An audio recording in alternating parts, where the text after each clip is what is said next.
Hi viewers, welcome to our channel. ప్రస్తుతం మనతో పాటు సీనియర్ జర్నలిస్ట్ దామ బాలా సార్ వారితో మాట్లాడదాం. నమస్కారం సార్.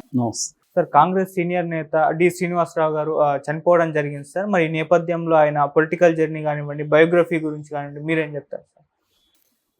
డి శ్రీనివాస్, ధర్మపురి శ్రీనివాస్. ఆయన ఈరోజు మార్నింగ్ అరౌండ్ 3 o'clockకి చనిపోయాడు, అర్లీ మార్నింగ్. ఆయన కొంతకాలంగా సీరియస్గా జబ్బుతో బాధపడుతున్నాడు. యాక్చువల్గా లాస్ట్ ఇయర్ కూడా ఆయన సివియర్గా ఉంది, క్రిటికల్గా ఉందని వాళ్ళ చిన్న కొడుకు ధర్మపురి అరవింద్ ప్రకటించాడు. అప్పటి నుంచి కూడా ఆయనకి సివియర్గానే ఉంది. ఈరోజు చనిపోయారు, హార్ట్ అటాక్తో చనిపోయాడు అని చెప్తున్నారు. సో ఆయన నిజానికి ఇక్కడ తెలంగాణ రాజకీయాల్లో బలమైన ముద్ర చూపించాడు. ముఖ్యంగా కాంగ్రెస్ పార్టీని 2 సార్లు అధికారంలోకి తీసుకురావడంలో ఆయన పాత్ర కూడా ఉంది. మన వైఎస్ఆర్ పాత్ర ఎంత ఉందో, ఆయన పిసిసి అధ్యక్షుడిగా 2 సార్లు కూడా ఉన్నాడు. 1998లో పిసిసి ప్రెసిడెంట్ ఆయన, మళ్ళీ 2004లో కూడా ప్రదేశ్ కాంగ్రెస్ కమిటీ అధ్యక్షుడు అప్పటి ఉమ్మడి రాష్ట్రంలో. సో ఉమ్మడి రాష్ట్రంలో ఆయన ముద్ర బలంగా ఉంటుంది. ఇక ఆయన బయోగ్రఫీ తీసుకున్నప్పుడు మనకి బేసిక్గా ఏంటంటే, ఆయన 1948 సెప్టెంబర్ 27న వేల్పూరు అనే గ్రామంలో, నిజామాబాద్ దగ్గర, అక్కడ పుట్టాడు. ఆయన తర్వాత ఇక్కడ హైదరాబాద్లో నిజాం కాలేజీలో ఆయన చదువుకున్నాడు, డిగ్రీ బీకామ్ చేశాడు. సో ఆయన చదువుకుంటున్నప్పుడే స్టూడెంట్ పాలిటిక్స్లో యాక్టివ్గా ఉండేవాడు. ఆ కాలంలో ఏంటంటే, ఎక్కువగా స్టూడెంట్ పాలిటిక్స్లో ఎవరు యాక్టివ్గా ఉంటారో వాళ్ళే రాజకీయాల్లోకి వచ్చేవాళ్ళు. ఎందుకంటే అప్పుడు దాదాపు ఆ పీరియడ్ అంతా కూడా 90 వరకు కూడా ఆల్మోస్ట్ స్టూడెంట్ పాలిటిక్స్ స్ట్రాంగ్గా ఉండేవి. ఇటు లెఫ్ట్ పాలిటిక్స్ ఉండేవి, అంటే ఏఎస్ఎఫ్, ఎస్ఎఫ్ఐ, ఇంకా రాడికల్ అంటే ఆర్ఎస్యు, పిడిఎస్యు, డిఎస్ఓ, ఇలాంటి స్టూడెంట్ ఆర్గనైజేషన్లు వెరీ స్ట్రాంగ్గా ఉండేవి.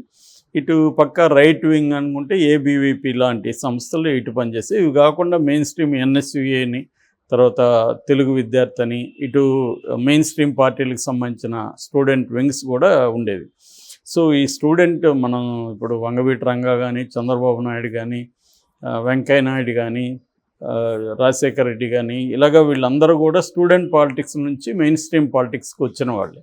అప్పట్లో ఏంటంటే మెయిన్ స్ట్రీమ్ పొలిటీషియన్లు కూడా స్టూడెంట్ కాలేజెస్ మీద ఫోకస్ చేసేవాళ్ళు, వాళ్ళ మనుషుల్ని అక్కడ విద్యార్థులు నిలబెట్టేవాళ్ళు. ఇదంతా మనకి శివాలో కూడా కనిపిస్తుంది. సో అలాగా ఈయన కూడా స్టూడెంట్ పొలిటికల్ లీడర్గా యాక్టివ్గా ఉన్నాడు. 90s తర్వాత దెబ్బతింది, ఎందుకంటే ప్రైవేట్ కాలేజెస్ ఎక్కువ పెరిగిపోవడం, దాంతో ప్రైవేట్ కాలేజెస్లో స్టూడెంట్ మూమెంట్ అనేది కిల్ అయిపోయింది. గవర్నమెంట్ కాలేజెస్ ఉన్నంత వరకు కూడా ఉంది, ఇప్పటికి కూడా గవర్నమెంట్ కాలేజ్ స్ట్రాంగ్గా ఉన్న చోట కొంతవరకు ఉంది. అది కూడా ఇప్పుడు ఏంటంటే కాంపిటేటివ్ ఎగ్జామ్స్ ఇవన్నీ వచ్చేసి ఎగ్జామ్ ఓరియంటెడ్గా మారిపోవడంతో, అంటే జాబ్ ఓరియంటెడ్, కెరియర్ ఓరియంటెడ్గా ఇవాళ మారిపోయింది. అప్పట్లో కెరీర్ ఓరియంటేషన్ ఉండేది కాదు. చదువుకునే వరకు ఏం ఉద్యోగాలు చేయబోతున్నాం అనేది ఎవరికి ఐడియా ఉండేది కాదు. ఓకే. సో అలా ఉండేది. ఇవాళ అది తగ్గిపోయింది ఆల్మోస్ట్. మనకి ఒక తెలంగాణ ఉద్యమంలోనే స్టూడెంట్ పాత్ర బలంగా కనిపిస్తుంది, మిగతా చోట్ల ఎక్కడా లేదు. సో ఈ నేపథ్యంలో చూసుకున్నప్పుడు డి శ్రీనివాస్ కూడా అటువంటి ఒక స్టూడెంట్ పాలిటిక్స్ నుంచి వచ్చాడు. 1989లో ఆయన కాంగ్రెస్లో జాయిన్ అయ్యాడు. జాయిన్ అయినాక అక్కడ నిజామాబాద్ నుంచి నిజామాబాద్ నుంచి ఎమ్మెల్యేగా గెలిచాడు. ఆయన మంత్రిగా కూడా పనిచేశాడు.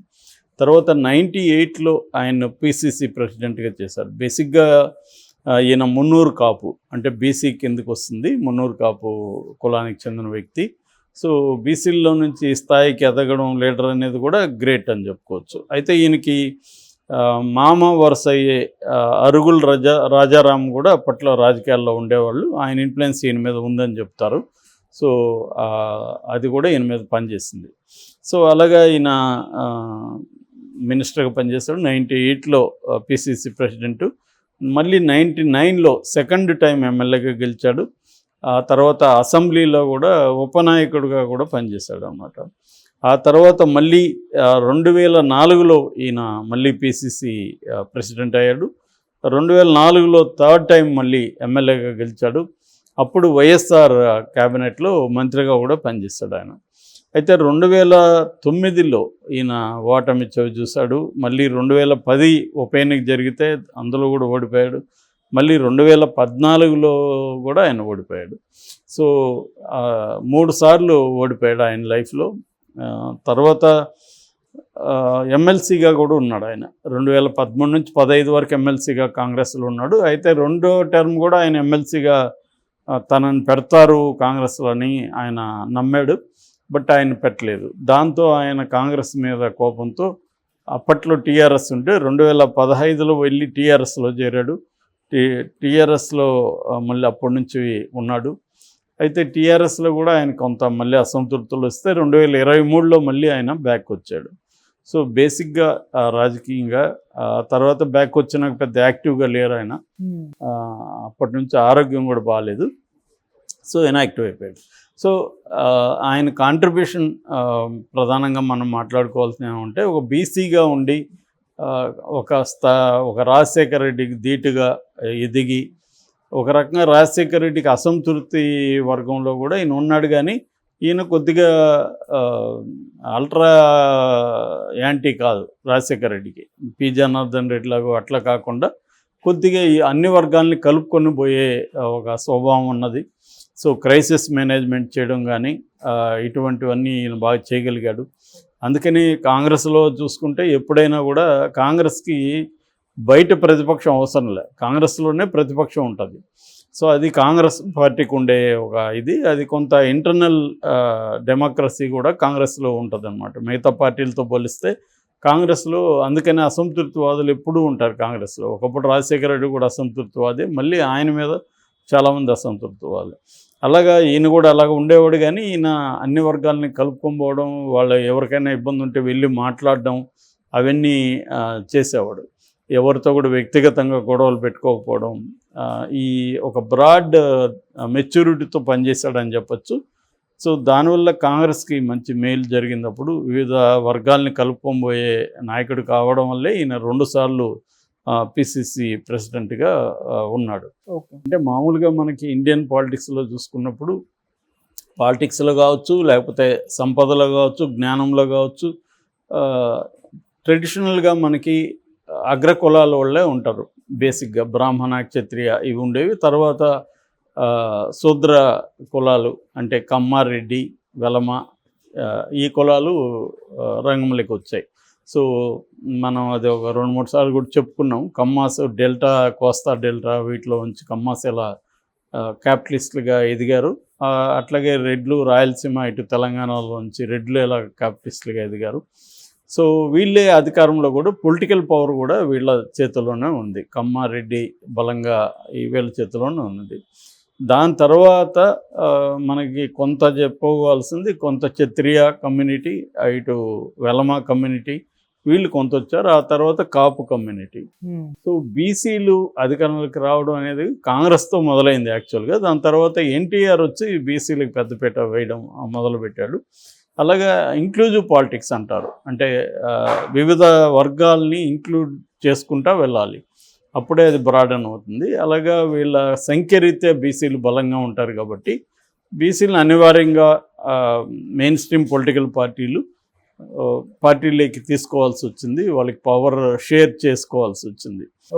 ఆ క్రమంలో ఇలాగా నాయకులు ఎదగడానికి కూడా ఈ నేపథ్యం అంతా కూడా కారణం. డి శ్రీనివాస్ లాంటి వాళ్ళు ఎదగడానికి. సో దాన్ని అందిపుచ్చుకొని, అవకాశాలను అందిపుచ్చుకొని మెయిన్ స్ట్రీమ్ పాలిటిక్స్లో తాము కూడా, అంటే పెద్ద ఆర్థిక స్తోమత లేకపోయినా, అంగబలం అర్ధబలం లేకపోయినా వీళ్ళు గట్టిగా ఉంటూ మిగతా అంగబలం అర్ధబలం ఉన్న కమ్మారెడ్డి వర్గాలతో కలిసి పనిచేస్తూ పైకి రావడం అనేది కొంతమంది మాత్రమే చేయగలిగారు. అందులో డి శ్రీనివాస్ ఒకడు. దీనికి ఏంటంటే ఇదంతా అర్థం చేసుకునే ఒక తెలివితేటలు ఉండాలి, ఓపిక ఉండాలి, బ్రాడ్ మైండెడ్నెస్ ఉండాలి, మెచ్యూరిటీ ఉండాలి. ఇవన్నీ ఆయనకి ఉన్నాయి మనకి. అట్లాగే ఆయన వారసత్వం తీసుకుంటే మనకి ఆయనకి 2 కొడుకులు, ఒక భార్య కూడా ఉంది. మొదటి అబ్బాయి పేరు సంజయ్, అతను నిజామాబాద్ మేయర్గా పనిచేశారు. ఇప్పుడు రెండో కొడుకు ధర్మపురి అరవింద్, అతను వెరీ పాపులర్ తెలంగాణలో, బీజేపీలో ఉన్నాడు. ఇప్పుడు నిజామాబాద్ నుంచి కవితను ఓడించి వచ్చిన వ్యక్తి. సో అతను రెండో కొడుకు.